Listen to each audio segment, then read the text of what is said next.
शादी का इनविटेशन हमारी डिवोर्स एनिवर्सरी पर आया। मैंने अपने हाथों में गोल्ड एम्बॉस्ड कार्ड को घूरा। जॉर्ज पैटरसन, पैटरसन इंडस्ट्रीज के सीईओ के नाम के साथ मैरी का नाम पढ़ते हुए। सेरेमनी हमारे डिवोर्स फाइनलाइज होने के ठीक 1 साल बाद रखी गई थी। उसने ये प्लान किया था।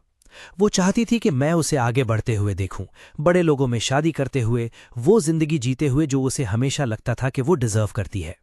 मैं तकरीबन हंस पड़ा, क्योंकि जो मैरी नहीं जानती थी, जो वो शायद कभी जान भी नहीं सकती थी, वो ये था कि उस सुबह मेरे किचन में मेरे साथ खड़ी औरत, जिसने अभी मेरे सामने कॉफी का एक गरम कप रखा था, उसकी कीमत जॉर्ज पैटरसन के सपनों से भी कहीं ज्यादा थी। सारा चैन सिर्फ खूबसूरत और नेक दिल नहीं थी, वो चिन ग्रुप की छुपी हुई हैरिस थी, जो एशिया के सबसे बड़े मैन्युफैक्चरिंग एम्पायर्स में से एक है। और मेरी उंगली में जो रिंग थी, वो सिंपल प्लैटिनम बैंड जो मैं हर रोज पहनता था, उसे उसी ज्वेलर ने कस्टम मेड बनाया था जिसने यूरोपियन रॉयल्टी के लिए पीसेस बनाए थे। मैरी ने हमारी पूरी शादी ये शिकायत करते हुए गुजारी थी कि मैं काफ़ी पैसे नहीं कमाता, कि मैं उतना एम्बिशियस नहीं हूं, कि मैं उसे उस जिंदगी से रोक रहा हूं जो वो डिजर्व करती है। उसने 3 साल तक जॉर्ज की एग्जीक्यूटिव असिस्टेंट के तौर पर काम किया, और हर एक दिन वो घर आकर उसकी सक्सेस, उसकी वेल्थ और उसके विजन की बातें करती थी। मुझे ये पहले ही समझ जाना चाहिए था। ऑफिस में देर रात तक रुकना, वो बिजनेस ट्रिप्स जो बढ़ती ही जा रही थीं, जिस तरह उसने मुझे प्यार भरी नज़रों से देखना बंद कर दिया था। जब उसने डिवोर्स मांगा तो उसने ये साफ कर दिया था कि मैं काफ़ी नहीं था, कि मैं कभी काफ़ी नहीं होऊंगा। उसने कहा कि जॉर्ज ने उसमें वो पोटेंशियल देखा जो मैं देखने के लिए बहुत अंधा था।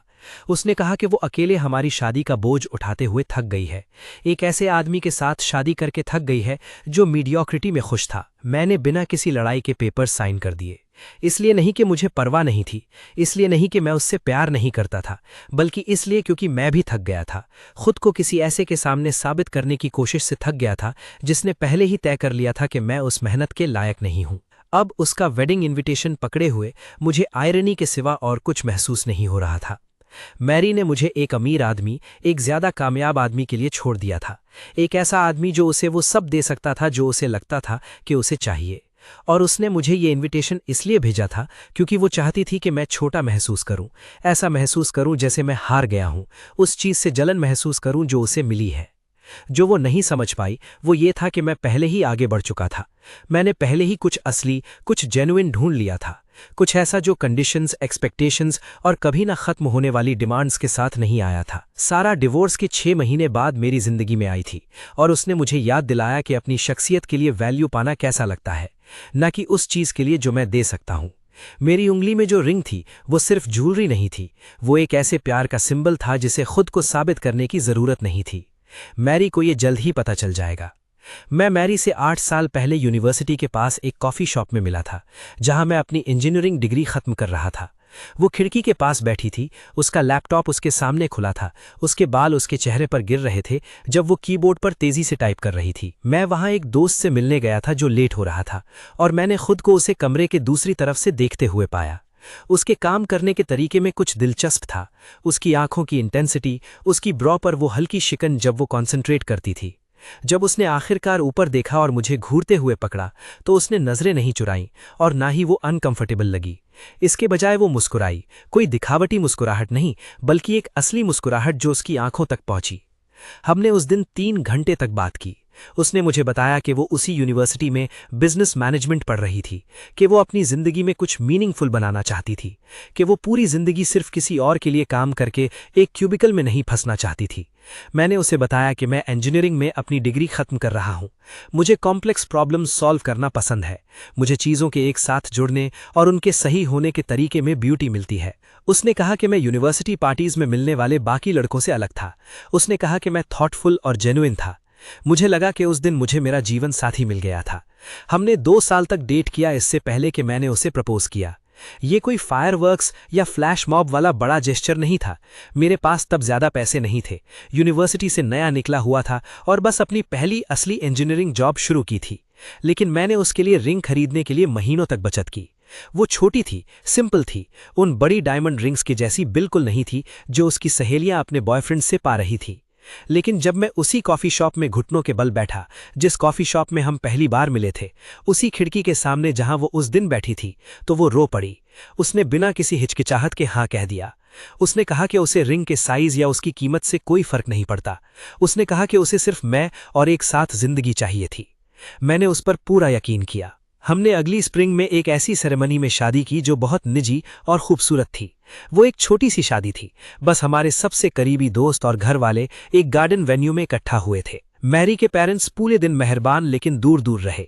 उन्होंने दबे लफ्जों में ये साफ कर दिया था कि उन्हें लगता है कि मैरी इससे बेहतर कर सकती थी, कि वो अपने सोशल क्लास से नीचे के किसी आदमी के साथ गुजारा कर रही थी।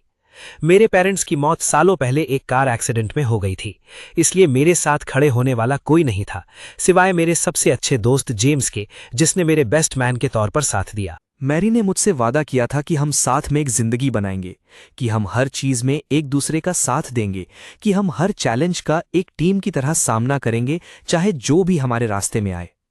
पहले 2 साल के लिए ऐसा लगा जैसे हम बिल्कुल वही कर रहे थे। हम एक पुरानी बिल्डिंग की तीसरी फ्लोर पर एक मॉडेस्ट अपार्टमेंट में रहते थे। हम दोनों फुल टाइम काम करते थे और फ्यूचर के लिए पैसे बचा रहे थे। मैरी को ढेरों एप्लीकेशंस भेजने के बाद पैटरसन इंडस्ट्रीज में एग्जीक्यूटिव असिस्टेंट की अपनी पहली असली नौकरी मिली। वो इस अपॉर्चुनिटी को लेकर बहुत एक्साइटेड थी। उसने कहा कि ये एक स्टेपिंग स्टोन था जहां से वो बिजनेस ऑपरेशंस के बारे में सब कुछ सीख लेगी और फिर किसी बड़ी और बेहतर जगह चली जाएगी। जॉर्ज पैटरसन एक सीईओ के हिसाब से जवान था, सिर्फ 35 साल का, और बिजनेस वर्ल्ड में वो ब्रिलियंट, डिमांडिंग और इनक्रेडिबली सक्सेसफुल होने के लिए जाना जाता था। मैरी ने कहा कि उसके लिए काम करना एक ऐसी अपॉर्चुनिटी थी जिसे वो छोड़ नहीं सकती थी, किसी बेहतरीन इंसान से सीखने का एक मौका।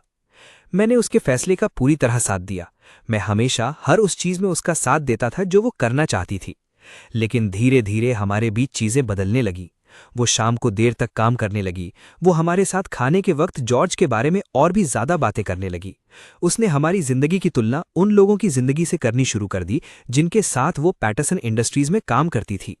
वो थकी हुई घर आती और मुझे जॉर्ज की उन इंटरनेशनल ट्रिप्स के बारे में बताती जो वो बिजनेस के लिए करता था, उन एक्सपेंसिव रेस्टोरेंट्स के बारे में बताती जहां वो क्लाइंट्स के साथ खाना खाता था, वो लग्जरी कार्स जो वो चलाता था, वो पेंट हाउस अपार्टमेंट जहां वो डाउनटाउन में रहता था।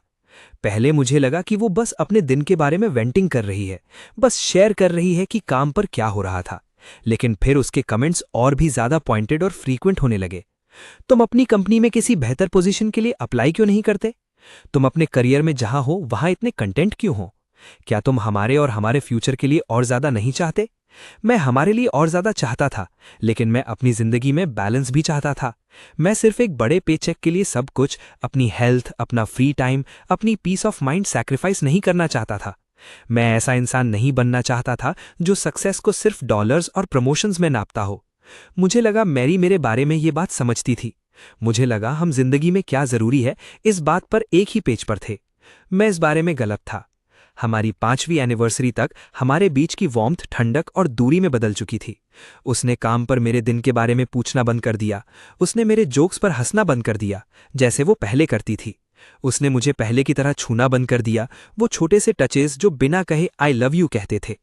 मैंने कई बार इस बारे में उससे बात करने की कोशिश की, लेकिन वो मुझे ब्रश ऑफ कर देती। कहती कि वो काम से थक गई है, कहती कि मैं बहुत सेंसिटिव हो रहा हूं और चीज़ों को ज़्यादा सोच रहा हूं। मैंने मैरिज काउंसलिंग का सुझाव दिया, ये सोचकर कि शायद कोई प्रोफेशनल हमें बेहतर कम्युनिकेट करने में मदद कर सके, लेकिन उसने तुरंत मना कर दिया। उसने कहा हमारी मैरिज में कुछ भी गलत नहीं है। उसने कहा कि मैं ऐसी प्रॉब्लम्स इमेजिन कर रहा था जो थी ही नहीं। लेकिन मैं उस तरीके को इमेजिन नहीं कर रहा था जिस तरह उसका चेहरा खिल उठता था जब वो जॉर्ज के बारे में बात करती थी।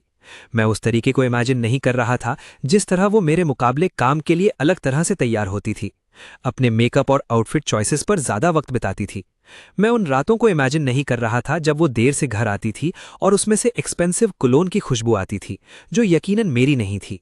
जब मैंने आखिरकार अपने सस्पिशंस के बारे में उससे सीधा कन्फ्रंट किया तो उसने डिनाई करने या हैरान होने का नाटक तक नहीं किया। उसने कहा कि वो और जॉर्ज साथ काम करते हुए सालों में एक दूसरे के क्लोज आ गए हैं।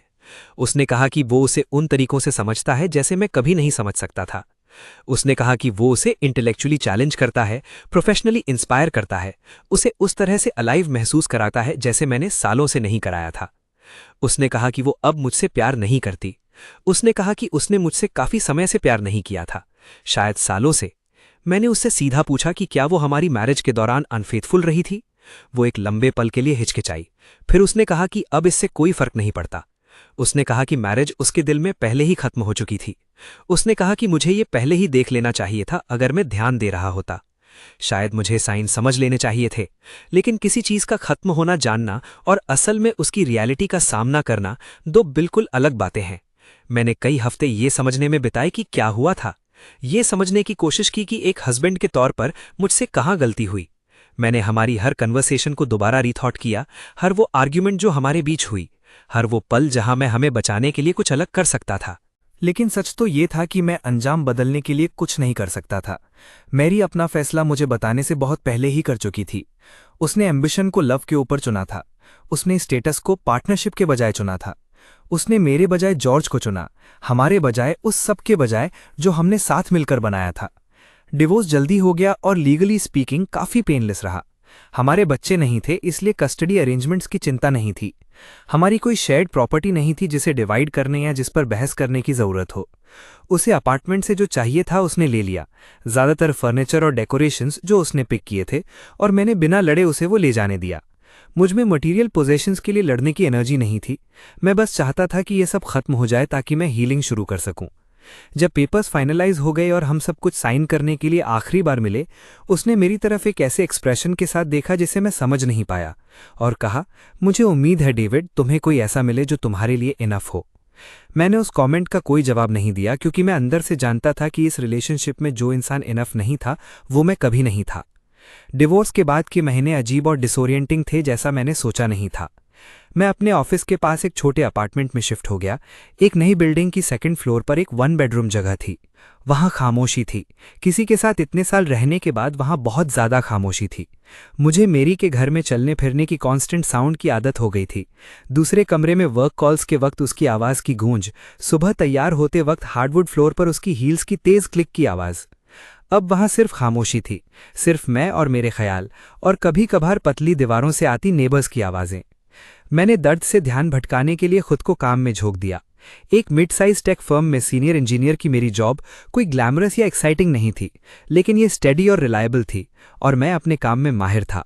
मेरा बॉस मेरी अटेंशन टू डिटेल और प्रॉब्लम सॉल्विंग स्किल्स की तारीफ करता था। मेरे कॉलीग्स मेरी इज्जत करते थे और मेरे साथ प्रोजेक्ट्स पर काम करना पसंद करते थे। लेकिन मैं जानता था कि मेरी एक बात पर सही थी, भले ही उसके कहने का तरीका क्रूअल था। मैं उस तरह एम्बिशियस नहीं था जैसा वो चाहती थी। मैं किसी भी कीमत पर कॉर्पोरेट लैडर नहीं चढ़ना चाहता था। मैं प्रमोशंस और फैंसी टाइटल्स के लिए अपनी शामें, वीकेंड्स और पर्सनल लाइफ सैक्रिफाइस नहीं करना चाहता था। मैं ऐसा काम करना चाहता था जिसकी कोई अहमियत हो, लेकिन काम के बाहर एक ऐसी जिंदगी भी चाहता था जो मुझे खुशी दे। मेरी हमारे बीच के इस फंडामेंटल डिफरेंस को कभी नहीं समझ पाई। डिवोर्स फाइनलाइज होने के लगभग 4 महीने बाद मैं सारा से एक अनएक्सपेक्टेड जगह पर मिला। ये एक चैरिटी फंड रेजिंग इवेंट था जिसे मेरी कंपनी एक लोकल चिल्ड्रंस हॉस्पिटल के लिए स्पॉन्सर कर रही थी। मैं जाना नहीं चाहता था क्योंकि मुझे लग रहा था कि मैं अभी सोशल होने के लिए तैयार नहीं हूं, लेकिन मेरे बॉस ने इंसिस्ट किया कि ये मेरे लिए अच्छा रहेगा। उसने कहा कि मेरे लिए अपार्टमेंट से बाहर निकलना, दूसरी कंपनीज के लोगों के साथ नेटवर्क करना, और ये याद रखना अच्छा होगा कि मेरे छोटे अपार्टमेंट और ऑफिस क्यूबिकल के बाहर भी एक दुनिया है। तो मैं रिलक्टेंटली चला गया। मैंने अपना सबसे अच्छा सूट पहना, एक ऐसी जेन्युइन स्माइल देने की कोशिश की जो असली लगे, और खुद से कहा कि मैं ठीक 1 घंटे तक रुकूंगा और फिर चुपचाप निकल जाऊंगा।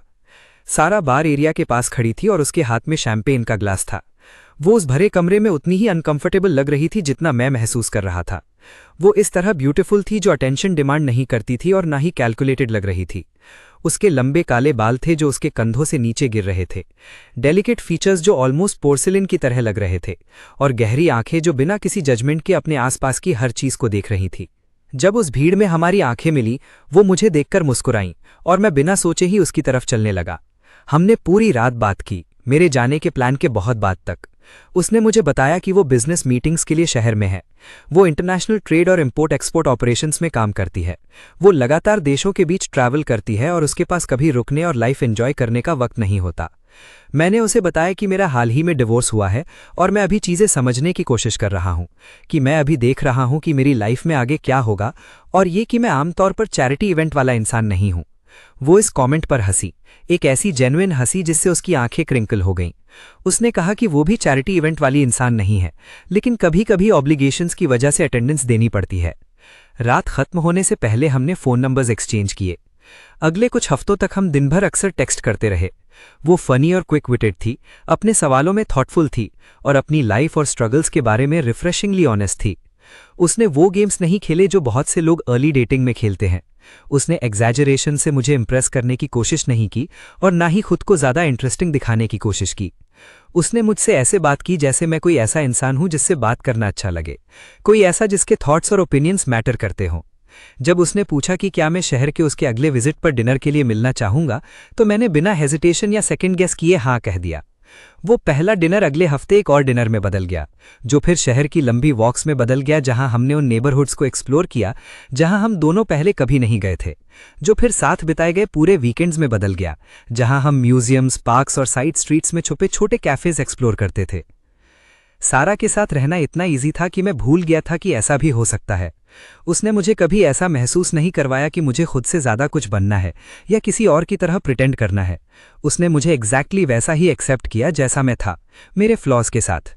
महीनों तक मुझे नहीं पता था कि वो वेल्दी है। उसने कभी इसका जिक्र नहीं किया। वो सिंपली जीन्स और कैजुअल टॉप्स पहनती थी। वो एक साधारण कार चलाती थी जो कुछ साल पुरानी थी और शहर में होने पर एक अच्छे लेकिन साधारण अपार्टमेंट में रहती थी। हमारे रिलेशनशिप के 3 महीने बाद मुझे उसके बैकग्राउंड और उसकी फैमिली के बारे में सच्चाई पता चली। हम उसके अपार्टमेंट पर साथ में डिनर बना रहे थे, कुछ ऐसा जो हमने नियमित रूप से करना शुरू कर दिया था। तभी काउंटर पर रखा उसका फोन जोर से बजा। उसने स्क्रीन पर एक नज़र डाली और गहरी सांस ली। उसने कहा कि उसके फादर का कॉल था, कि वो पूरे हफ्ते उनके कॉल से बच रही थी क्योंकि वो जानती थी कि वो किस बारे में बात करना चाहते हैं, लेकिन शायद उसे इस बार उठाना चाहिए। वो प्राइवेसी के लिए दूसरे कमरे में चली गई और मैंने पतली दीवारों के जरिए बातचीत के कुछ हिस्से सुने। बोर्ड मीटिंग्स और क्वार्टरली रिपोर्ट्स, इंटरनेशनल कॉन्ट्रैक्ट्स और शिपिंग डिलेज, फैमिली ऑब्लिगेशंस और एक्सपेक्टेशंस के बारे में कुछ। जब वो 15 मिनट बाद किचन में वापस आई तो वो थकी हुई और स्ट्रेस्ड लग रही थी। मैंने पूछा कि क्या उसकी फैमिली के साथ सब ठीक है। वो छोटी किचन टेबल पर मेरे सामने बैठ गई और धीरे से कहा, मुझे तुम्हें कुछ बताना है डेविड, कुछ ऐसा जो मुझे पहले ही बता देना चाहिए था। मुझे घबराहट महसूस हुई। मुझे लगा कि वो हमारे बीच सब खत्म करने वाली है। मुझे लगा कि मैंने सब गलत समझ लिया था और वो मुझे बताने वाली थी कि ये काम नहीं कर रहा है। लेकिन इसके बजाय उसने मुझे अपनी फैमिली और उनके बिजनेस एम्पायर के बारे में बताया। चैन ग्रुप, कई देशों में फैली हुई फैक्ट्री, कॉन्टिनेंट्स तक फैला बड़ा डिस्ट्रीब्यूशन नेटवर्क और अरबों का एनुअल रेवेन्यू, जिसने उन्हें एशिया की सबसे ताकतवर फैमिलीज में से एक बना दिया था। उसने कहा कि उसने जानबूझकर ये मुझसे छुपाया था क्योंकि वो जानना चाहती थी कि मैं उसे एक इंसान के रूप में पसंद करता हूं, ना कि इसलिए कि उसकी फैमिली के पास क्या है या वो कौन से कनेक्शंस दे सकती है। उसने कहा कि उसकी जिंदगी में बहुत से लोगों ने सालों तक उसका इस्तेमाल किया था, उसका ख्याल रखने का नाटक किया था, जबकि असलियत में वो सिर्फ उसे एक जरिया समझते थे, उसकी फैमिली के पैसे और इन्फ्लुएंस तक पहुंचना चाहते थे। मुझे काफी देर तक समझ नहीं आया कि क्या कहूं। उसने धीरे से पूछा कि क्या इससे हमारे बीच कुछ बदल गया है, क्या अब मैं उसे अलग तरह से देखता हूं। मैंने उससे कहा कि इससे एक चीज भी नहीं बदली। मैंने उससे कहा कि मुझे उस औरत से प्यार हुआ था जो मेरे बुरे जोक्स और पंस पर हंसती थी, जिसने मुझे दुनिया के बारे में अलग तरह से सोचने के लिए चैलेंज किया, जिसने मुझे महसूस कराया कि मैं मायने रखता हूं और मेरे ख्यालों की वैल्यू है, जो तब सुनती थी जब मैं अपने काम के बारे में बात करता था जैसे कि वो सच में इंटरेस्टिंग हो। मैंने उससे कहा कि पैसे ने इसमें से कुछ भी नहीं बदला या उसके लिए मेरी फीलिंग्स को नहीं बदला। जब मैंने ये कहा तो वो रो पड़ी। उसने कहा कि पहले कभी किसी ने उससे ऐसी बात नहीं कही थी, कि बाकी सबका व्यवहार सच पता चलने पर बदल गया था। उस रात उसने मुझे वो रिंग दी जो मैं अब हर रोज पहनता हूँ। ये प्लैटिनम की थी, एक ऐसे जूलर द्वारा बनाई गई जिसे उसकी फैमिली पीढ़ियों से इस्तेमाल करती आ रही थी। ये दिखावे के बिना अपनी सादगी में सुंदर थी। उसने कहा कि ये एंगेजमेंट रिंग नहीं है, अभी के लिए तो नहीं, लेकिन ये एक प्रॉमिस था, एक प्रॉमिस कि हम साथ मिलकर कुछ असली बना रहे हैं, कुछ ऐसा जो एक्सपेक्टेशंस या ऑब्लिगेशंस के बजाय असली फीलिंग्स पर आधारित था। मैंने उस पल से उसे हर रोज पहना और मैंने मैरी को इसके बारे में कभी नहीं बताया। जब मैं कभी कभार आम दोस्तों से मिलता था, मैंने सच में किसी को नहीं बताया, क्योंकि ये किसी को कुछ साबित करने के बारे में नहीं था। ये अपनी खुद की वर्थ जानने और किसी ऐसे के साथ होने के बारे में था जो उस वर्थ को साफ देख सके। लेकिन अब मैरी का वेडिंग इनविटेशन अपने हाथों में पकड़े हुए मुझे एहसास हुआ कि मेरी चुप्पी एक गलती थी, क्योंकि मैरी ने अपनी पूरी नई जिंदगी इस अजम्पशन पर बनाई थी कि मैं छोटा और मामूली रह गया हूं, अपने करियर में थमा हुआ हूं, वही आदमी हूं जिसे उसने बिना सोचे पीछे छोड़ दिया था। उसे बिल्कुल अंदाजा नहीं था कि वो इस बारे में कितनी गलत थी। मैं इनविटेशन के बारे में सोचना बंद नहीं कर पा रहा था, चाहे मैंने दूसरी चीज़ों पर फोकस करने की कितनी ही कोशिश क्यों ना की हो।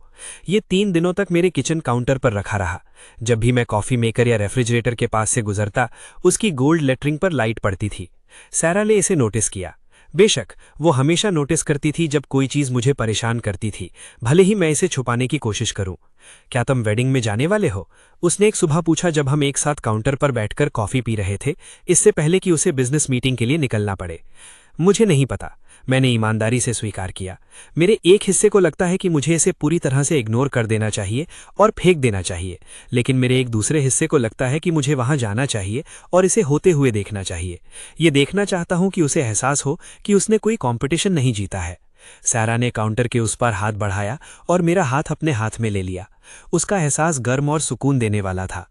तुम्हें उसे कुछ भी साबित करने की जरूरत नहीं है डेविड, तुम जानते हो हमारे बीच क्या है, इतना ही काफी होना चाहिए। वो सही थी और मैं जानता था कि वो सही थी, लेकिन मुझमें अभी भी कुछ अनसुलझी बात बाकी थी। कुछ ऐसा जो अब भी दुख देता था जब मैं उस तरीके के बारे में सोचता था जिस तरह मैरी ने मुझे उस आखिरी दिन देखा था जब हमने पेपर साइन किए थे। जैसे मैं कोई ऐसा ऑब्स्टिकल था जिसे उसने आखिरकार अपनी सक्सेस के रास्ते से हटाने में कामयाबी पा ली थी। मैंने वेडिंग इनविटेशन के लिए RSVP येस करने का फैसला किया। जब मैंने सारा को अपने फैसले के बारे में बताया, उसने अपनी आईब्रो ऊपर की, लेकिन वो सरप्राइज नहीं लगी। अगर तुम इस वेडिंग में जा रहे हो तो मैं भी तुम्हारे साथ जा रही हूं। मैं तुम्हें उस सिचुएशन में अकेले नहीं जाने दूंगी। मैंने प्रोटेस्ट करना शुरू किया, ये कहते हुए कि उसे अपना टाइम इस पर वेस्ट करने की जरूरत नहीं है, लेकिन उसने मुझे सख्ती से रोक दिया। मैं तुम्हें अपनी एक्स वाइफ का अकेले सामना नहीं करने दूंगी डेविड। इसके अलावा मुझे लगता है कि अब वक्त आ गया है कि मैरी उस औरत से मिले जो सच में तुम्हारी वैल्यू करती है, तुम्हारे असली रूप के लिए। अगले कुछ हफ्ते भागदौड़ में गुजर गए। वर्क पहले से ज्यादा बिजी था क्योंकि कई मेजर प्रोजेक्ट्स की क्रिटिकल डेडलाइंस करीब थीं। सारा की 2 हफ्तों में 3 अलग अलग कंट्रीज में इंपॉर्टेंट मीटिंग्स शेड्यूल्ड थीं, लेकिन हम हमेशा की तरह शाम को एक दूसरे के लिए वक्त निकालते थे, चाहे लाइफ कितनी ही बिजी क्यों ना हो जाए। उसने मुझे कभी ऐसा फील नहीं कराया जैसे मैं उसके वर्क के साथ उसकी अटेंशन के लिए कम्पीट कर रहा हूं। उसने मुझे कभी ऐसा फील नहीं कराया जैसे मैं उसके करियर एम्बिशंस या बिजनेस ऑब्लिगेशन से कम इंपॉर्टेंट हूं। ये उस सब के बिल्कुल ऑपोजिट था जो मैंने मैरी के साथ अपनी मैरिज के दौरान एक्सपीरियंस किया था। एक शाम जब हम काउच पर साथ बैठकर एक मूवी देख रहे थे जिस पर हम दोनों में से कोई भी ध्यान नहीं दे रहा था, सारा ने मुझसे मैरी के साथ मेरी मैरिज के बारे में पूछा। उसने पहले मेरे पास्ट के बारे में कभी कोई सवाल नहीं किया था, कभी मुझे उन पेनफुल चीज़ों के बारे में बात करने के लिए पुश नहीं किया था जिन्हें शेयर करने के लिए मैं रेडी नहीं था। लेकिन अब जब वेडिंग करीब आ रही थी, वो समझना चाहती थी कि मैं किस दौर से गुजरा हूं। मैंने उसे 1 घंटे के दौरान सब कुछ बता दिया। वो कॉफ़ी शॉप जहां हम मिले थे, वो प्रपोजल जिसके बारे में मैं बहुत नर्वस था, शुरुआती साल जब सब कुछ अच्छा था। धीरे धीरे सब बिखरने लगा जब उसकी प्रायोरिटीज़ बदल गईं। जिस तरह मैरी ने मुझे लगभग तरस के साथ देखा था जब उसने कहा था कि उसे डाइवोर्स चाहिए। सारा ने बिना एक बार भी इंटरप्ट किए सुना। जब मैंने बात खत्म की, वो कुछ देर के लिए खामोश रही, जो कुछ मैंने शेयर किया था उसे समझते हुए। फिर उसने धीरे से कहा, वो तुम्हारे लायक नहीं थी डेविड। मैं उस पर कड़वाहट से हंसा। मुझे लगता है वो कहेगी कि मैं उसके लायक नहीं था, कि मैं काफी अच्छा नहीं था। सारा ने सख्ती से सर हिलाया। नहीं, वो कोई ऐसा चाहती थी जो सोसाइटी में उसका स्टेटस बढ़ा सके, कोई ऐसा जो दूसरे लोगों की नज़र में उसे सक्सेसफुल दिखाए। वो कोई रियल पार्टनर नहीं चाहती थी, वो शो ऑफ करने के लिए एक एक्सेसरी चाहती थी। और जब तुम उस रोल में बिल्कुल फिट नहीं बैठे, उसने तुम्हें किसी ऐसे से रिप्लेस कर दिया जो बैठता था। इस तरह इसे जोर से सुनते ही मेरे दिमाग में कुछ क्लिक हुआ। सारा बिल्कुल सही थी। मैरी को मुझसे एक पर्सन के तौर पर प्यार खत्म नहीं हुआ था, उसका उस सक्सेस के वर्जन से प्यार खत्म हुआ था जो मैं उसके फ्रेंड्स और फैमिली के लिए रिप्रेजेंट करता था। और जॉर्ज अपनी वेल्थ, पावर और बिजनेस वर्ल्ड में अपने इन्फ्लुएंस के साथ हर उस चीज को रिप्रेजेंट करता था जो उसने सोचा था कि उसे चाहिए और उसकी जरूरत है। मैंने सोचा कि क्या वो सच में उसके साथ खुश थी। मैंने सोचा कि क्या जॉर्ज उसे सच में एक पर्सन के तौर पर देखता है या वो सिर्फ उसे इंपॉर्टेंट और सक्सेसफुल फील कराता है। वेडिंग की पहली रात मुझे नींद नहीं आई, चाहे मैंने कितनी ही कोशिश की। मैं बेड पर लेटा सीलिंग को घूरता रहा, ये सोचते हुए कि कल ये सब किस तरह गलत हो सकता है। क्या होगा अगर मैरी को दोबारा देखने से वो फीलिंग्स वापस आ गईं जिन्हें मैंने सोचा था कि मैंने पूरी तरह दफना दिया है। क्या होगा अगर उसे किसी और से शादी करते हुए देखना मेरी उम्मीद से ज्यादा तकलीफ दे। लेकिन जब मैंने सारा की तरफ देखा जो मेरे पास सुकून से सो रही थी, खिड़की से आती चांदनी में उसका चेहरा रिलैक्स्ड और ब्यूटीफुल था। मैंने अपने अंदर एक सुकून महसूस किया। इस औरत ने मुझे इसलिए नहीं चुना था कि मैं उसे मटीरियली क्या दे सकता हूं या मैं उसे दूसरे लोगों के सामने कैसा दिखाता हूं, बल्कि इसलिए कि मैं एक पर्सन के तौर पर कौन हूं। उसने मुझे अपने सबसे बुरे वक्त में देखा था और वो मेरे साथ रही। उसने मुझे खुद पर डाउट करते हुए देखा था और उसने मुझे बार बार मेरी वैल्यू याद दिलाई थी। वो था रियल लव। मैरी ने मुझे कभी उस तरह की अनकंडीशनल एक्सेप्टेंस नहीं दी थी। वेडिंग की सुबह बहुत जल्दी आ गई। सारा और मैं कंफर्टेबल साइलेंस में साथ रेडी हुए। उसने एक स्लीक नेवी ड्रेस पहनी थी जो एलिगेंट और सोफिस्टिकेटेड थी, बिना फ्लैशी या अटेंशन सीकिंग हुए। मैंने वो सूट पहना जो सालों पहले अपनी मैरिज के दौरान खरीदा था, वही जिसके बारे में मैरी कंप्लेन करती थी कि वो इंपॉर्टेंट इवेंट्स के लिए काफी एक्सपेंसिव नहीं है। सारा ने मुझसे कहा कि मैं हैंडसम और परफेक्ट लग रहा था। उसने अपनी सावधान उंगलियों से मेरी डाई ठीक की और मेरे गाल पर धीरे से किस किया। उसने कहा, याद रखना, तुम वहां किसी को कुछ साबित करने नहीं जा रहे हो, तुम वहां अपनी जिंदगी का एक चैप्टर बंद करने जा रहे हो। वो इस बारे में सही थी, लेकिन जब हम सारा की कार में वेन्यू की तरफ जा रहे थे, जो शहर के किनारे एक बड़ा एस्टेट था जिसे रेंट करने में शायद बहुत पैसा लगा होगा, मैंने अपने दिल को एंटिसिपेशन और नर्वसनेस के साथ तेज धड़कते हुए महसूस किया। ये वही था, वो पल जब मैं 1 साल बाद मैरी को दोबारा देखूंगा। वो पल जब वो देखेगी कि मैं पूरी तरह मूव ऑन कर चुका हूं, कि मैं उसके बिना ठीक हूं, कि मैं असल में ठीक से भी बेहतर हूं। वो पल जब वो मेरी उंगली पर रिंग देखेगी और सब समझ जाएगी। वेन्यू बिल्कुल वैसा ही था जैसी मैंने उम्मीद की थी, और उससे भी ज्यादा ग्रैंड और इम्पोजिंग। हर एक डिटेल तक महंगा दिखने वाला, खास तौर पर हर उस गेस्ट को इम्प्रेस करने के लिए डिजाइन किया गया जो दरवाजे से अंदर आए। लंबे सफेद कॉलम्स ने एंट्रेंस को किसी ग्रीक टेम्पल की तरह घेरा हुआ था, और एक प्रोफेशनल स्ट्रिंग क्वार्टेट बैकग्राउंड में धीरे से क्लासिकल म्यूजिक बजा रहा था जब गेस्ट्स लग्जरी कार्स में आ रहे थे। हर कोई डिजाइनर आउटफिट्स में बेहतरीन तरीके से तैयार था। उनकी ज्वेलरी दोपहर की धूप में चमक रही थी, उनका हंसना पोलाइट, रिहर्स्ड और परफॉर्मेटिव था। सारा और मैं एक साथ अंदर गए। उसका हाथ मेरे बाजू पर हल्के से टिका हुआ था, जो एक नेचुरल और सपोर्टिव जेस्चर लग रहा था। मैं लोगों को क्यूरियोसिटी के साथ हमें देखते हुए महसूस कर सकता था। उनकी आंखें असहस और जज कर रही थी। मैरी के साथ अपने वक्त के ज्यादातर लोगों को मैं नहीं पहचानता था। ये जॉर्ज के लोग थे, मैरी का नया सोशल सर्कल, अमीर बिजनेसमैन और उनकी परफेक्टली ग्रूम्ड पत्नियां, कॉर्पोरेट एग्जीक्यूटिव्स और सोशलाइट्स जो अपना दिन कंट्री क्लब्स में बिताते थे। वो लोग जो वर्थ और वैल्यू को स्टॉक पोर्टफोलियोज, वेकेशन होम्स और क्लब मेंबरशिप्स में नापते थे। हमने वेन्यू के पीछे अपनी असाइंड सीट्स ढूंढी। सारा ने धीरे से मेरा हाथ दबाया और फुसफुसाई, तुम ठीक हो? मैंने सर हिलाया, हालांकि मुझे पूरी तरह यकीन नहीं था कि यह सच था। मैं चाहता था कि यह सच हो। सेरेमनी कुछ ही मिनट्स बाद बिल्कुल शेड्यूल के मुताबिक शुरू हुई। म्यूजिक ड्रामेटिकली बढ़ा और वहां मौजूद हर कोई खड़ा हो गया। जब मेरी लंबे आयल के आखिर में दिखाई दी, वो बिल्कुल ब्यूटीफुल लग रही थी। इससे इनकार नहीं किया जा सकता था। वो हमेशा से ब्यूटीफुल थी। उसका ड्रेस स्टनिंग था, पूरा इंट्रिकेट लेस और फ्लोइंग सिल्क का। उस तरह का महंगा ड्रेस जो वो सालों पहले मुझे ब्राइडल मैगजीन्स में दिखाती थी और उदासी से कहती थी, एक दिन मैं ऐसा कुछ पहनूंगी। उसके बाल एक इलैबोरेट स्टाइल में ऊपर बंधे हुए थे। उसका मेकअप फ्लॉलेस और प्रोफेशनल था। वो ऐसी लग रही थी जैसे सीधा किसी ब्राइडल मैगजीन कवर से बाहर आई हो। लेकिन जब उसकी आंखें गेस्ट्स की भीड़ से गुजरती हुई मुझ पर पड़ी, जो पीछे बैठा था, मैंने उसके एक्सप्रेशन में कुछ बदलते देखा। सरप्राइज कि मैं असल में आया हूं, शायद कंफ्यूजन कि मैं यहां क्यों हूं। उसकी नज़र मेरे पास बैठी सारा पर गई, फिर वापस मुझ पर, और मैंने इतनी दूरी से भी उसके जॉ को टाइट होते हुए देखा। साफ तौर पर उसने ये उम्मीद नहीं की थी कि मैं उसकी वेडिंग पर आऊंगा, और उसने बिल्कुल ये उम्मीद नहीं की थी कि मैं अपने साथ किसी को लाऊंगा, खासकर सारा जैसा किसी को। सेरेमनी प्लान के मुताबिक चलती रही। जॉर्ज ऑल्टर पर टॉल और कॉन्फिडेंट लग रहा था। उसकी स्माइल बड़ी और प्रैक्टिस थी जब मैरी फूलों से भरे आयल पर उसकी तरफ धीरे से चल रही थी। वो हर तरह से वही सक्सेसफुल सीईओ लग रहा था जो वो था। परफेक्टली टेलर्ड डिजाइनर सूट, महंगी वॉच जिसकी कीमत शायद मेरी कार से ज्यादा थी। उस तरह का आदमी जिसे जिंदगी में वही मिलने की आदत थी जो वो चाहता था। जब मैरी आखिरकार ऑल्टर पर उसके पास पहुंची, उसने उसका हाथ अपने हाथ में लिया और वो दोनों एक साथ ऑफिशिएंट की तरफ मुड़े जो उनकी शादी करवाने वाला था। मुझे उस पल कुछ इंटेंस महसूस करना चाहिए था। गुस्सा उस पर जो उसने मेरे साथ किया था, दुख उस पर जो हमने खो दिया था, पछतावा इस पर कि हमारे बीच चीजें कैसे खत्म हुई। लेकिन मुझे सिर्फ डिटैचमेंट का एक अजीब सा एहसास हुआ, जैसे मैं किसी और की जिंदगी पर कोई मूवी देख रहा हूं। ये अब मेरी जिंदगी नहीं थी, ये मेरी कहानी नहीं थी जिसका मैं हिस्सा बनूं। मैं अब सिर्फ एक स्पेक्टेटर था, एक ऑब्जर्वर जो बाहर से देख रहा था। ऑफिशिएंट ने लव और कमिटमेंट के बारे में एक प्रैक्टिस्ड आवाज में बोलना शुरू किया। दो लोगों के बारे में जो अपनी बाकी की जिंदगी के लिए हर दिन एक दूसरे को चुनते हैं। मैं लगभग उन शब्दों की आयरनी पर जोर से हंस दिया। मैरी ने हमारी मैरिज के दौरान हर दिन मुझे नहीं चुना था। उसने मेरे ऊपर अपनी एम्बिशन को चुना था। उसने उस जिंदगी को चुना जो उसे लगा कि वो डिजर्व करती है, उसके बजाय कि हमने साथ में बनाया था। और अब वो एक ऐसे आदमी के साथ खड़ी थी जो उसे वो जिंदगी दे सकता था जो वो हमेशा से चाहती थी।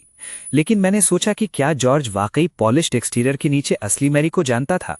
वो जो बेचैन और नाखुश हो जाती थी जब चीजें बहुत वक्त तक बहुत कंफर्टेबल रहती थीं। वो जो हमेशा अपनी हैसियत से ज्यादा चाहती थी। वो जो चली गई जब कोई ज्यादा अच्छा दिखने वाला मिल गया जिसने ज्यादा ऑफर किया। जब ऑफिशिएंट ने ट्रेडिशनल तरीके से पूछा कि क्या किसी को इस यूनियन से कोई ऐतराज है, तो कमरे में बिल्कुल खामोशी छा गई। मैंने अपनी जैकेट के नीचे सारा का हाथ अपने हाथ पर मजबूती से महसूस किया। एक छोटे से रेकलेस लम्हे के लिए मैंने सच में खड़े होने का सोचा, शादी पर ऐतराज करने के लिए नहीं, बल्कि सिर्फ मेरी को ये याद दिलाने के लिए कि मैं एक इंसान के तौर पर मौजूद हूं, कि मेरी अहमियत थी, कि उसने किसी और से शादी करके मुझे वजूद से नहीं मिटाया था। लेकिन मैं बैठा रहा और खामोश रहा, क्योंकि मुझे उसे कुछ याद दिलाने की जरूरत नहीं थी। वो पहले से जानती थी कि मैं यहां देख रहा हूं। जॉर्ज और मेरी ने एक दूसरे से अपने वाउज एक्सचेंज किए। वो जेनेरिक और इम्पर्सनल थे, उस तरह के स्टैंडर्ड वाउज जो आप हर एक वेडिंग सेरेमनी में सुनते हैं। एक दूसरे से मोहब्बत, ऑनर और चरिश करने के वादे। मेरी की आवाज़ थोड़ी लड़खड़ाई जब वो अपनी लाइंस बोल रही थी, और मैंने सोचा कि क्या वो उन वाउज के बारे में सोच रही थी जो हमने 8 साल पहले उस गार्डन में एक्सचेंज किए थे, जिन्हें उसने बिना किसी हिचकिचाहट के तोड़ दिया था जब कोई बेहतर चीज़ सामने आई। जब ऑफिशिएंट ने एक भारी आवाज में उन्हें हस्बैंड और वाइफ करार दिया, तो जॉर्ज ने उसे ड्रामेटिकली किस किया और भीड़ में एंथुजियास्टिक अप्लॉज शुरू कर दी। मेरी गेस्ट्स के लिए मुस्कुराई, लेकिन जहां मैं बैठा था वहां से भी मैं देख सकता था कि वो उसकी आंखों तक नहीं पहुंची। उसने कमरे के पिछले हिस्से की तरफ देखा जहां मैं सारा के साथ बैठा था, और सिर्फ एक स्प्लिट सेकंड के लिए मैंने उसके एक्सप्रेशन में कुछ ऐसा देखा जो उसकी चॉइस के बारे में डाउट जैसा लग रहा था। लेकिन फिर वो लम्हा गुजर गया और ख़त्म हो गया। रिसेप्शन सेरेमनी स्पेस से जुड़े एक मैसिव बॉल रूम में रखा गया था। क्रिस्टल शैंडलियाज ऊंची छत से लटक रहे थे जो नीचे एलिगेंटली डेकोरेटेड टेबल्स पर हल्की रोमांटिक लाइट डाल रहे थे। वहां एक्सपेंसिव शैंपेन खुलेआम बह रही थी। सिल्वर प्लैटर्स पर कैवियार और दूसरी डेलिकेसीज थीं। 2 स्वॉन्स की शेप में एक इलैबोरेट आइस स्कल्पचर था। हर चीज़ वेल्थ और स्टेटस दिखाने के लिए ध्यान से डिज़ाइन की गई थी। सारा और मैंने सीटिंग चार्ट में अपना असाइन टेबल ढूंढ लिया। हम ऐसे लोगों के साथ बैठे थे जिन्हें हम बिल्कुल नहीं जानते थे। दूसरे गेस्ट्स जिन्हें साफ तौर पर कपल के साथ किसी जेन्युइन कनेक्शन के बजाय सोशल ऑब्लिगेशन की वजह से बुलाया गया था। उन्होंने हमसे पोलाइट स्मॉल टॉक की, हमारे बारे में जेनेरिक सवाल पूछे कि हम कहाँ से हैं और हम क्या काम करते हैं। सारा ने ग्रेसफुली और प्लेजेंटली जवाब दिए, कभी भी अपने या अपने फैमिली बैकग्राउंड के बारे में ज्यादा नहीं बताया। मुझे उसकी ये क्वालिटी बहुत पसंद थी। उसे इम्पॉर्टेंट फील करने के लिए अपनी सक्सेस और वेल्थ को ब्रॉडकास्ट करने की जरूरत नहीं थी। वो इसे खामोशी से डिग्निटी के साथ लेकर चलती थी। इलैबोरेट डिनर सर्विस के आधे रास्ते में मेरी और जॉर्ज न्यूलीवेड्स के तौर पर चक्कर लगा रहे थे। हर टेबल पर रुककर अपने गेस्ट्स को पर्सनली ग्रीट किया और मुबारकबाद ली। मैंने महसूस किया कि जैसे ही वो हमारे टेबल की तरफ आए, मेरी पल्स एंग्जाइटी से तेज हो गई। मेरी की मुस्कुराहट ब्राइट और प्रैक्टिस थी और कैमरास के लिए परफेक्ट थी, लेकिन जब उसकी आंखें सीधा मुझसे मिली, मैंने सिर्फ एक लम्हे के लिए उसके केयरफुली कंस्ट्रक्टेड मास्क को फिसलते देखा। डेविड, उसने कहा। उसकी आवाज़ केयरफुली कंट्रोल्ड और न्यूट्रल थी। मुझे बहुत खुशी है कि तुम हमारे साथ सेलिब्रेट करने के लिए आ सके। कंग्रेचुलेशंस, मैंने बराबरी से जवाब दिया। तुम बिल्कुल ब्यूटीफुल लग रही हो मेरी। Thank you so much. उसने मेरे पास बैठी सारा की तरफ देखा। उसके एक्सप्रेशन साफ क्यूरियोसिटी से तेज हो गए। और ये लवली खातून कौन है तुम्हारे साथ? ये सारा है, मैंने कहा, मेरी गर्लफ्रेंड। सारा ने ग्रेसफुली अपना हाथ आगे बढ़ाया। उसकी मुस्कुराहट वार्म और जेन्युइन थी। तुमसे मिलकर खुशी हुई मेरी। डेविड ने मुझे इन महीनों में तुम्हारे बारे में काफ़ी कुछ बताया है। मेरी ने उससे हाथ मिलाया, लेकिन मैंने देखा कि कैसे उसकी आंखें सारा की अपीयरेंस के हर एक डिटेल पर ठहरी हुई थीं। उसका एलिगेंट ड्रेस जो साफ तौर पर एक्सपेंसिव था, उसकी सिंपल लेकिन जाहिर तौर पर रियल ज्वेलरी, वो एफर्टलेस एलिगेंस और कॉन्फिडेंस जो वो नेचुरली लेकर चलती थीं। फिर मेरी की नज़र टेबल पर रखे मेरे बाएं हाथ पर गई, मेरी उंगली में मौजूद प्लैटिनम रिंग पर जिस पर लाइट पड़ रही थी। पहचान कर उसकी आंखें जाहिर तौर पर फैल गईं। ये नया है, उसने कहा। उसकी आवाज़ सख्त और स्ट्रेन्ड थी। मुझे याद नहीं कि तुमने ये पहले पहना था। मैंने नीचे रिंग की तरफ देखा, फिर वापस उसके चेहरे की तरफ। हाँ, ये थोड़ा नया है। जॉर्ज, जाहिरी तौर पर हमारे दरमियान की टेंशन से बेखबर, उसने मेरे कंधे पर दोस्ती के अंदाज में हाथ मारा। तुम्हें देखकर अच्छा लगा दोस्त। सच में खुशी हुई कि तुम आज हमारे साथ सेलिब्रेट कर सके। मैं इसे मिस नहीं करता, मैंने मैरी से आंखें मिलाते हुए सहजता से कहा। वो अपने लाउंज जारी रखने के लिए अगली टेबल की तरफ बढ़ गए, लेकिन मैं पूरी रात मैरी की नज़रें खुद पर महसूस कर सकता था, जो मुझे देख रही थीं और समझने की कोशिश कर रही थीं। बाकी का रिसेप्शन शैंपेन टोस्ट्स और ध्यान से तैयार किए गए डांसेस और स्पीचेस के बीच एक धुंध जैसा गुजरा। जॉर्ज ने लव और पार्टनरशिप पर एक लंबा स्पीच दिया जो मेरे कानों को खोखला और रटा हुआ लगा। मैरी पूरे वक्त उसके बगल में मुस्कुराती रही, सभी गेस्ट्स और फोटोग्राफर्स के लिए एक परफेक्ट ब्राइड का रोल बिना किसी गलती के निभाती रही। लेकिन हर बार जब मैंने सारा के साथ अपनी बातचीत से ऊपर देखा, मैंने मैरी को कमरे के दूसरी तरफ से मुझे घूरते हुए पकड़ा। सारा की तरफ, मेरी उंगली की रिंग की तरफ, हर उस चीज की तरफ जिसे वो ठीक से समझ या महसूस नहीं कर पा रही थी। सारा ने भी ध्यान दिया। बिल्कुल, वो पूरी तरह परेशान दिख रही है, उसने पहले डांस के दौरान मुझसे धीरे से कहा, जब हम जॉर्ज और मैरी को फ्लोर पर डांस करते हुए देख रहे थे। मुझे नहीं लगता कि उसने उम्मीद की थी कि तुम कभी आगे बढ़ोगे, खासकर मेरे जैसे किसी के साथ। मैंने उसे कभी नहीं बताया कि मैं किसी के साथ आगे बढ़ गया हूं। मैंने खामोशी से मना। मुझे नहीं लगा कि उसे अब इससे फर्क पड़ता है कि मैं अपनी लाइफ के साथ क्या करता हूं। ये साफ तौर पर अब उसे फर्क पड़ता है, सारा ने ध्यान से देखते हुए कहा। जैसे जैसे शाम ढलती गई और बाहर आसमान अंधेरा होता गया, सारा रेस्टरूम जाने के लिए उठ गई। मैं बार एरिया के पास अकेला खड़ा था, एक महंगी विस्की का ग्लास लिए हुए जिसे मैं सच में नहीं पीना चाहता था। तभी अचानक मैरी मेरे बगल में आ गई, जैसे वो इसी पल का इंतजार कर रही थी। उसने अपनी भारी वेडिंग ड्रेस बदलकर रिसेप्शन के लिए एक स्लीक कॉकटेल ड्रेस पहन ली थी। वो हमेशा की तरह स्टनिंग लग रही थी, लेकिन अब उसमें कुछ नज़ाकत और टूटने जैसा दर्द था जो मैंने पहले कभी नहीं देखा था। क्या हम थोड़ी देर अकेले में बात कर सकते हैं? उसने पूछा। उसकी आवाज़ धीमी और गंभीर थी। प्लीज़। मैंने भीड़ से भरे बॉलरूम में चारों तरफ देखा। जॉर्ज कमरे के दूसरी तरफ था, कुछ इंपॉर्टेंट दिखने वाले बिजनेसमैन के साथ गहरी बातचीत में लगा हुआ था, पूरी तरह उन बातों में खोया हुआ था। मैंने धीरे से सिर हिलाया। ठीक है, हम बात कर सकते हैं। हम एक पत्थर की बालकनी पर बाहर आ गए, जहां से साफ सुथरे एस्टेट गार्डन्स दिख रहे थे। बॉलरूम की घुटन भरी गर्मी के बाद रात की हवा ठंडी और ताजगी भरी थी, और रिसेप्शन की आवाज़ें बंद दरवाजों के पीछे हल्के शोर में बदल गई थीं। मैरी रेलिंग का सहारा लेकर खड़ी हो गई, उसकी उंगलियां ठंडे पत्थर के किनारे को मजबूती से पकड़े हुए थीं। तुम उसे मेरी वेडिंग में लेकर आए? उसने आखिरकार कहा। उसकी आवाज़ तीखी और इल्ज़ाम लगाने वाली थी। उसकी आवाज़ में वही कड़वाहट थी जो मुझे हमारी सबसे बुरी बहस से याद थी। हाँ, मैं उसे लाया हूं, मैंने शांति से कहा। तुमने ऐसा क्यों किया? तुम मेरी वेडिंग में किसी दूसरी औरत को क्यों लाओगे? क्योंकि वो मेरे लिए इंपॉर्टेंट है मैरी, क्योंकि वो अब मेरी लाइफ का हिस्सा है। मैरी ने एक कड़वी हंसी हंसी जो रोने जैसी लग रही थी। मैंने सोचा था कि तुम यहाँ अकेले आओगे, मैंने सोचा था कि तुम ये सब देखोगे और तुम्हें एहसास होगा कि तुमने क्या खोया जब तुमने मुझे जाने दिया। मैं उसकी तरफ घूमा और उसकी आंखों में देखा। मैंने आखिर खोया क्या है मैरी? एक ऐसी बीवी जो मुझसे अब प्यार नहीं करती थी, एक ऐसी शादी जो इसलिए खत्म हो गई क्योंकि मैं तुम्हारे लिए ज्यादा एम्बिशियस या सक्सेसफुल नहीं था। ऐसा कहना फेयर नहीं है डेविड। क्या ये पूरी तरह फेयर नहीं है? तुमने मेरे मुंह पर कहा था कि मैं तुम्हारे लिए काफी नहीं था। तुमने मुझसे कहा था कि जॉर्ज वो सब है जो मैं लाखों सालों में भी नहीं बन सकता, इसलिए मैंने तुम्हें जाने दिया। मैंने तुम्हें वो लाइफ जीने दी जो तुम हमेशा से चाहती थी। अब तुम्हें इस बात से इतनी परेशानी क्यों हो रही है कि मुझे कोई मिल गया जो मेरी असलियत के लिए मेरी कद्र करता है? मैरी की आंखों में आंसू भर गए, जो गिरने और उसके परफेक्ट मेकअप को खराब करने ही वाले थे। क्योंकि मैंने सोचा था कि तुम इतनी आसानी से आगे नहीं बढ़ोगे। मैंने सोचा था कि तुम बिल्कुल वैसे ही रहोगे जैसे तुम थे। मैं कभी एक जगह फंसा नहीं था। मैंने शांति से लेकिन मजबूती से कहा, मैं अपनी लाइफ से कंटेंट था। इन दोनों चीजों में एक बड़ा फर्क है, लेकिन तुम मेरे बारे में वो नहीं देख सकी। तुम मुझे अपनी सही वैल्यूज वाला एक असली इंसान नहीं देख सकी। उसने ध्यान से अपनी आंखें पोंछीं। कोशिश के बावजूद उसका मेकअप थोड़ा खराब हो गया। वो असलियत में कौन है डेविड? दैट वुमन सारा, वो कोई ऐसी ही रैंडम गर्लफ्रेंड नहीं है जिसे तुमने कहीं से उठा लिया हो। मैं सिर्फ उसे देखकर बता सकती हो।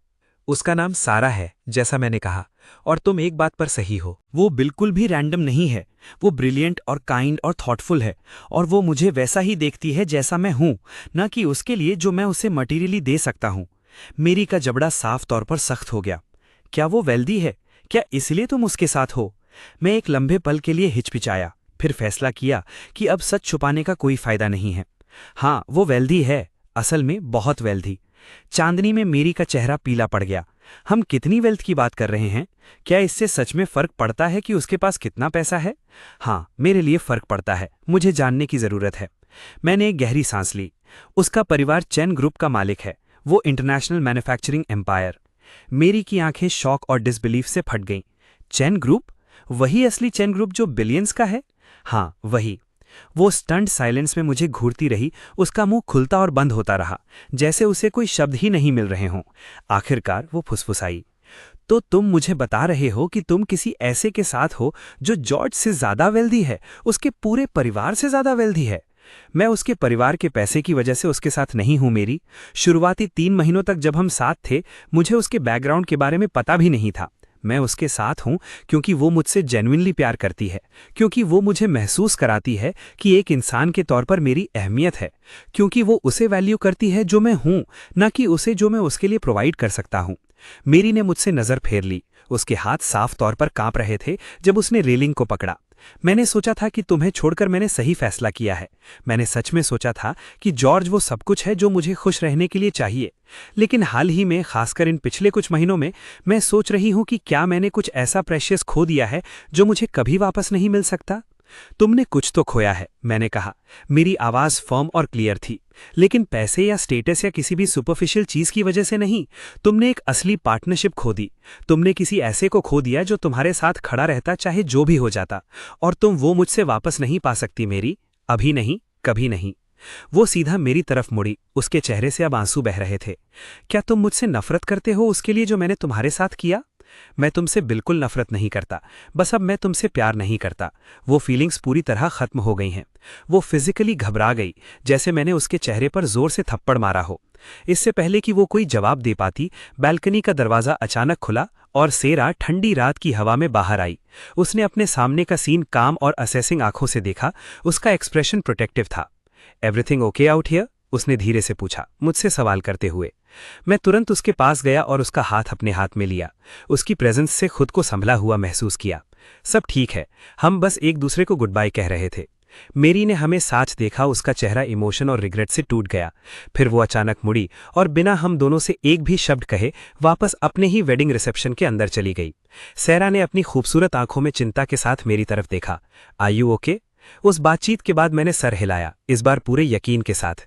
अब मैं बिल्कुल ठीक हूं। हम बेसिक पोलाइटनेस की वजह से 1 और घंटे तक रिसेप्शन में रुके, लेकिन मेरा दिमाग कहीं और ही था। मेरी को बेचैनी से एक खुश दुल्हन का रोल प्ले करते हुए देखकर, जबकि वो हर कुछ मिनट में मेरी और सैरा की तरफ देख रही थी, मुझे कुछ गहरा एहसास हुआ। उसने जॉर्ज से शादी इसीलिए की थी क्योंकि उसने जेन्युइनली सोचा था कि ये उसे खुश और फुलफिल्ड बनाएगा। लेकिन खुशी और फुलफिलमेंट ऐसी चीजें थी जिन्हें आप पैसे से खरीद नहीं सकते या किसी और के जरिए शादी करके पा नहीं सकते। वो ऐसी चीजें थी जो आप अंदर से ध्यान से बनाते हैं। और मेरी ने उस बुनियाद को गिरा दिया था जो हमने सालों पहले साथ मिलकर बनाना शुरू किया था, क्योंकि उसे लगता था कि उसे कहीं और कुछ बेहतर और चमकदार मिल सकता है। उसे वो नहीं मिला था जिसकी वो तलाश कर रही थी, और अब वो उस सच को बहुत देर से समझ रही थी। शादी के 3 महीने बाद मैं अचानक जॉर्ज से एक बड़ी बिजनेस कॉन्फ्रेंस में मिला, जहां मेरी कंपनी ने मुझे उन्हें रिप्रेजेंट करने के लिए भेजा था। मैं उसे वहां देखकर हैरान था। वो थका हुआ और वोन डाउन लग रहा था, किसी तरह से उससे ज्यादा उम्र का लग रहा था जितना वो कुछ महीने पहले अपनी शादी में लग रहा था। हालांकि ज्यादा वक्त नहीं गुजरा था। डेविड, उसने प्रोफेशनली अपना हाथ बढ़ाते हुए कहा। Good to see you here. Likewise, मैंने जवाब दिया, मजबूती से उसका हाथ मिलाते हुए। हमने कुछ मिनट तक कॉन्फ्रेंस और इंडस्ट्री के बारे में पोलाइट स्मॉल टॉक की। उसने मेरे काम और करंट प्रोजेक्ट्स के बारे में पूछा, और मैंने उसकी कंपनी और बिजनेस कैसा चल रहा है इस बारे में पूछा। फिर लगभग हिचकिचाते हुए, जैसे वो खुद को रोक ना पाता हो, उसने कहा, मैंने म्यूचुअल एक्वेंटेंसेस से सुना है कि तुम अब सैरा चिन के साथ हो, क्या ये सच है? हाँ, मैं उसके साथ हूँ। उसने धीरे से सर हिलाया, उस जानकारी को समझते हुए। ये तुम्हारी पिछली सिचुएशन से काफी बड़ा अपग्रेड है, मैं तो यही कहूंगा। मुझे उसके वर्ड्स के चुनाव पर गुस्सा आया। सैरा कोई अपग्रेड नहीं है जैसे कि वो कोई कार या फोन हो। वो एक असली इंसान है जिसके अपने थॉट्स और फीलिंग्स हैं, और मैं उसके साथ हूं क्योंकि मैं उससे जेन्युइनली प्यार करता हूं, ना कि इसलिए कि उसका परिवार कौन है या उनके पास क्या है। जॉर्ज ने डिफेंसिवली अपने हाथ उठाए। मेरा मतलब ये नहीं था, मेरा बस ये मतलब था, वेल मेरी talks about you sometimes even now. मैं हैरानी में अपनी आईब्रो उठाई। क्या वो सच में करती है? वो अब साफ तौर पर अनकंफर्टेबल लग रहा था। उसने वो रिंग देखी थी जो तुमने हमारी शादी में पहनी थी। उसने बाद में मुझसे पूछा कि ऐसी कस्टम रिंग की कीमत कितनी होगी। जब मैंने उसे ज्वेलर और मटेरियल्स के बेसिस पर अपना एस्टिमेट बताया तो वो बहुत देर तक पूरी तरह खामोश रही। उसने उस पूरी रात बाकी कोई बात नहीं की। मुझे नहीं पता था कि उस रेवलेशन पर क्या कहूं। जॉर्ज ने अपनी बात जारी रखी। साफ तौर पर उसे ये अपने दिल से निकालने की जरूरत थी। वेडिंग सेरेमनी के बाद से वो बदल गई है, दूर दूर और खोई खोई सी। मैंने सोचा था कि मुझसे शादी करके वो खुश और बेहतर महसूस करेगी, लेकिन मुझे लगता है कि उसे धीरे धीरे एहसास हो रहा है कि जो उसने सोचा था कि उसे चाहिए और जिसकी उसे असल में जरूरत थी, वो शुरू से ही दो बिल्कुल अलग चीजें थीं। मुझे ये सुनकर दुख हुआ, मैंने कहा, और मैंने ये सच में दिल से कहा था। इसलिए नहीं कि मेरे दिल में अब भी मैरी के लिए फीलिंग्स थीं, बल्कि इसलिए क्योंकि मैं उस रिश्ते में रहने के दर्द को गहराई से समझता था, जहां आप लगातार किसी ऐसे इंसान के लिए काफी होने की कोशिश करते रहते हो जो कभी सेटिस्फाइड नहीं होगा। जॉर्ज ने एक गहरी सांस ली। मुझे पता है कि उसने मेरे साथ रहने के लिए तुम्हें छोड़ा था। उसने मुझे तुम्हारी मैरिज और उसके खत्म होने के बारे में सब कुछ बता दिया था। मैंने सोचा था कि मैं उस पर एहसान कर रहा हूं, उसे वो सक्सेसफुल लाइफ देकर जिसकी वो हकदार थी, लेकिन मुझे नहीं लगता कि दिल की गहराई में वो सच में मुझे चाहती थी। मुझे लगता है कि उसे मेरा आइडिया, स्टेटस और लाइफस्टाइल मुझसे ज्यादा पसंद था। शायद ये सच है, मैंने ध्यान से कहा, लेकिन ये कुछ ऐसा है जो उसे खुद समझना होगा। कोई भी उसके लिए ये काम नहीं कर सकता। उसने सहमति में सर हिलाया। तुम अब सैरा के साथ सच में खुश लगते हो। मेरा मतलब है, मैं खुश हूं, बहुत खुश हूं। अच्छा है, सब कुछ होने के बाद तुम इस खुशी के हकदार हो, सच में हो। बातचीत के बाद हम अलग हो गए, लेकिन उसकी बातें काफी दिनों तक मेरे दिमाग में रहीं। मैरी को वो सब कुछ मिल गया था जो उसने सोचा था कि उसे जिंदगी से चाहिए। अमीर और सक्सेसफुल हस्बैंड, महंगी चीजों वाला लैविश लाइफस्टाइल, सोशल सर्कल्स में स्टेटस और रिस्पेक्ट, लेकिन इनमें से किसी भी चीज ने उसे खुश या बेहतर महसूस नहीं करवाया, क्योंकि असली खुशी उन बाहरी चीजों से नहीं आती जो दूसरे लोग देख सकते हैं। ये अंदरूनी शांति और कंटेंटमेंट से आती है, और मैरी ने अपने अंदर वो शांति कभी नहीं पाई थी। उस मुलाकात के कुछ हफ्तों बाद सैरा और मैंने फैसला किया कि हम अपने रिश्ते को ऑफिशियल बनाएंगे। उसने अपने अपार्टमेंट में एक शांति भरी शाम को मुझे प्रपोज किया। वहां म्यूजिशियंस या किसी बड़ी प्लानिंग वाला कोई दिखावा नहीं था, कोई फ्लैश मॉब या फायरवर्क्स या फोटोग्राफर्स नहीं थे। बस हम दोनों आरामदायक काउच पर बैठे उस फ्यूचर के बारे में ईमानदारी से बात कर रहे थे जो हम साथ मिलकर बनाना चाहते थे। मैं अपनी बाकी की जिंदगी तुम्हारे साथ बिताना चाहती हूं, उसने सादगी से मेरी आंखों में देखते हुए कहा। क्या तुम मुझसे शादी करोगे डेविड? मैंने बिना किसी हिचकिचाहट या शक के तुरंत हाँ कह दिया। हमारी शादी 6 महीने बाद एक ऐसी सेरेमनी में हुई जो दिखाती थी कि हम असल में कौन हैं। ये एक छोटी और निजी सेरेमनी थी, बस हमारे खास दोस्त और फैमिली मेंबर्स जो हमारे लिए सच में मायने रखते थे। ये जॉर्ज और मैरी की एक्स्ट्रावेगेंट वेडिंग जैसी बिल्कुल नहीं थी, जो दूसरों को इम्प्रेस करने के लिए बनाई गई थी। लेकिन हमारी वेडिंग हमारे लिए बिल्कुल परफेक्ट थी, क्योंकि वो असली थी, सच्ची थी और हमारी थी। मैंने मैरी को सेरेमनी में इनवाइट नहीं किया, मैंने ऐसा सोचा तक नहीं। मेरी जिंदगी का वो चैप्टर अब पूरी तरह बंद हो चुका था। लेकिन शादी के कुछ दिन बाद मुझे अपने फोन पर मैरी का एक अनएक्सपेक्टेड मैसेज मिला। वो छोटा था, बस कुछ ध्यान से चुनी हुई लाइंस जिन्हें लिखने में शायद उसे काफी वक्त लगा होगा। मैंने सुना है कि तुम्हारी सैरा से शादी हो गई है। तुम दोनों को बहुत बहुत बधाई हो। मुझे उम्मीद है कि तुम साथ में सच में खुश हो। हमारी मैरिज के दौरान मैंने तुम्हें जिस सबसे गुजारा उसके लिए मैं माफी चाहती हूं। मैं अब देख सकती हूं कि मैंने एक बहुत बड़ी गलती की थी, लेकिन मुझे पता है कि अब कुछ भी ठीक करने के लिए बहुत देर हो चुकी है। मैंने मैसेज को 2 बार पढ़ा, लफ्जों को ध्यान से समझा, फिर उसे अपने फोन से डिलीट कर दिया। गुस्से या कड़वाहट की वजह से नहीं, बल्कि क्लोजर की जरूरत की वजह से।